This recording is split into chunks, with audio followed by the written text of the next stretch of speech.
গিয়ে ইসলামকে উনি বাস্তবায়ন করতে দেন নাই।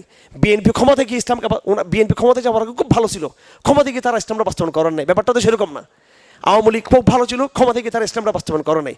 এখন ব্যাপারটা যেন এমন মনে হয় যে ওনারা সবাই ভালো ছিল, ক্ষমতায় গিয়ে তারা ইসলামটা দিচ্ছেন না। না, ওনাদের যে পারিবারিক যে গ্রোথ, সামাজিক যে গ্রোথ, একাডেমিক যে অবস্থা, পুরো যে গ্রাউন্ড রিয়েলিটি পুরোটা একটা হৃদ্যার উপরে, মোনাফিকের উপরে, দিন থেকে বিচ্যুতির উপরে। কথা ঠিক কিনা?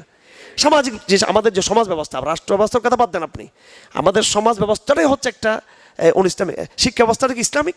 তাহলে একটা ছাত্র, একটা নাগরিক যে যখন তার শিক্ষা ব্যবস্থায় যুক্ত হচ্ছে, সে একটা কুফরি শিক্ষা ব্যবস্থায় সে পড়তেছে।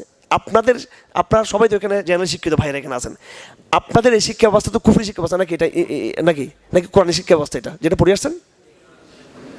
মাশাআল্লাহ, মাশাআল্লাহ, এখানে তো মাশাআল্লাহ সব চুপচাপ আছে এখানে। হ্যাঁ, আপনাদের বলতে ভয় লাগে, আপনারা স্কুলে পড়ছেন, কলেজে আপনারা এটা দিনই